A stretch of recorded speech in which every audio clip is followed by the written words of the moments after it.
के साथ। उप मुख्यमंत्री डॉक्टर दिनेश शर्मा ने कहा कि सूबे में विश्व स्तरीय शिक्षा व्यवस्था बनाने की दिशा में तेजी से कार्य हो रहा है। इस क्रम में नई शिक्षा नीति के क्रियान्वयन प्रदेश तेजी से आगे बढ़ रहा है। टास्क फोर्स बनाकर चरणबद्ध तरीके से नई शिक्षा नीति लागू की जा रही है।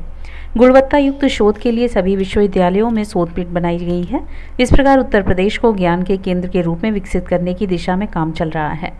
आने वाले समय में उत्तर प्रदेश देश के अन्य राज्यों को राह दिखाने का कार्य करेगी।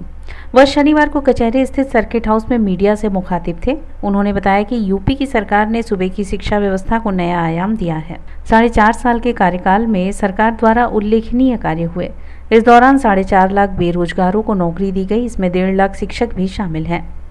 नियुक्तियां पूरी तरह से पारदर्शी व शुचिता पूर्वक की गई। किसी भी नियुक्ति पर कोई विवाद या आरोप नहीं लगा। पिछली सरकारों में यूपी परीक्षाओं में नकल के लिए बदनाम था। वहीं अब यूपी नकल विहीन परीक्षा का मॉडल बन गया है, वह भी बगैर किसी के खिलाफ कार्रवाई किए।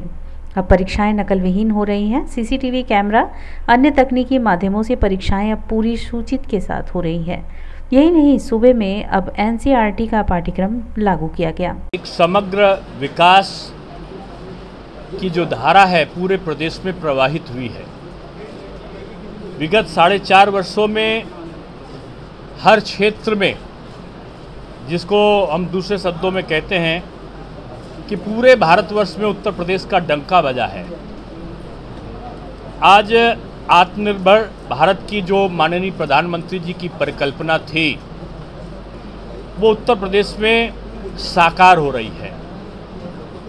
एक और नई जो शिक्षण व्यवस्था है उत्तर प्रदेश में, चाहे वो माध्यमिक शिक्षा विभाग हो, उच्च शिक्षा विभाग हो या बेसिक शिक्षा विभाग हो, जो नई शिक्षण व्यवस्था है वो अन्य प्रदेशों को भी एक प्रकार का उदाहरण प्रस्तुत कर रही है।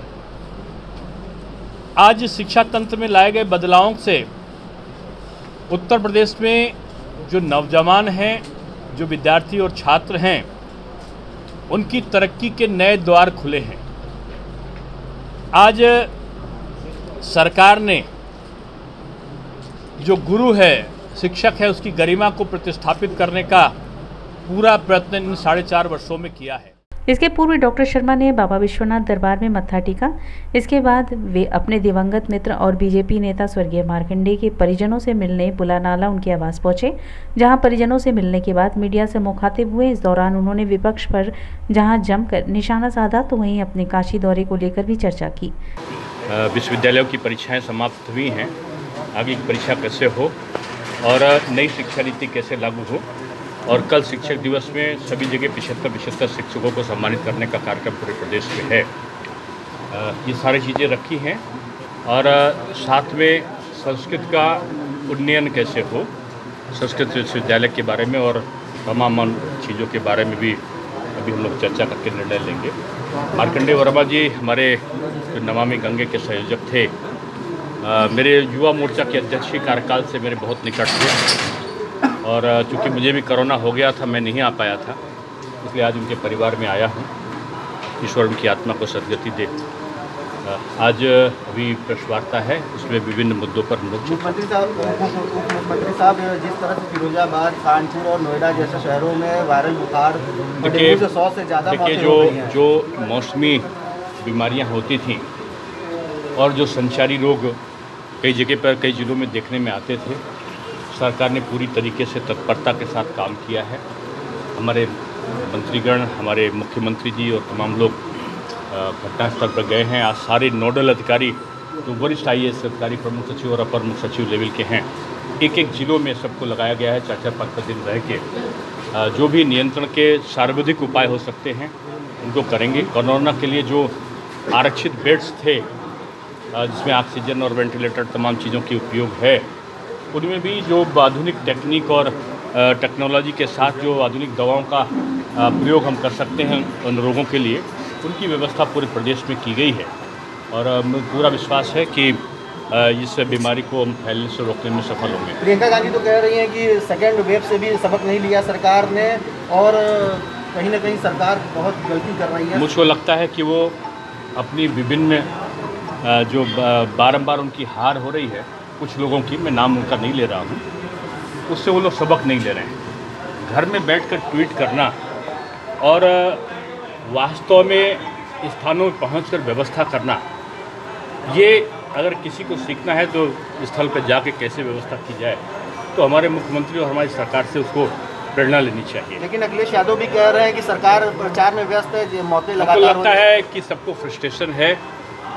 विकास कार्यों के बारे में कोई कुछ कह नहीं सकता, कोई भी विपक्ष का नेता, उनके पास आरोप लगाने का कोई मैं समझता हूँ विकल्प नहीं बचा है। इसलिए लोग अपने कामों की तुलना नहीं करते हैं और सरकार के द्वारा दिन प्रतिदिन जिस प्रकार से सेवा कार्य के साथ साथ सामाजिक कार्य और इंफ्रास्ट्रक्चर को ठीक करना, कानून व्यवस्था को ठीक करना, स्वास्थ्य और शिक्षा को ठीक करना, ये सारे काम किए जा रहे हैं। उससे विपक्ष में हताशा है, जनता में प्रसन्नता। बच्चों की भी मौत हो रही है, एक सेकंड, बच्चों की भी मौत हुई है, तो क्या स्कूलों को खोलने देखिए, एक भी मौत कहीं भी हो वो हमारे लिए दुखदायी है। बच्चों की सुरक्षा हमारी प्राथमिकता है और अगर कहीं ऐसा लगेगा तो हम जरूर उसके बारे में जो तत्कालीन जो व्यवस्था होगी उसको देखते हुए निर्णय सरकार लेगी। डिप्टी सीएम साहब ने कहा कि आपको जो उसमें कमियां दिखती हैं उसको बिंदुवार लिख लीजिए। हम उपभोक्ता मामले के केंद्रीय मंत्री से समय लेकर आपके डेलीगेशन को मिलवाएंगे और पूरा प्रयास करेंगे कि आप लोग के व्यापार में किसी तरह की कोई ऐसा भी परेशानी न उत्पन्न हो जाए जो आपको व्यापार करने में बाधक हो। सनी जी, बात की जाए तो 2022 का चुनाव भी नजदीक है, तो क्या मंत्र आप लोग को दिया गया है? देखिए, इस बारे में हमारे पुराने हम लोगों के टीम लीडर के रूप में संजय गुप्ता जी व्यापारी नेता हैं, जो वर्तमान में भाजपा के लिए जो केंद्र सरकार की जो नीतियां हैं या जो जनता के लिए उनकी नीतियां बन रही हैं उनको जन जन तक पहुंचाने का कार्य लगातार कर रहे हैं। इनसे डिप्टी सीएम साहब ने बताया कि आप आम जनमानस के साथ साथ भ्रष्टाचार और आतंकवाद के खिलाफ की मुहिम में अपना अनवरत सहयोग बनाए रहिए। इसके खिलाफ कोई भी खड़ा होता है कभी उसके सामने नहीं झुकिए।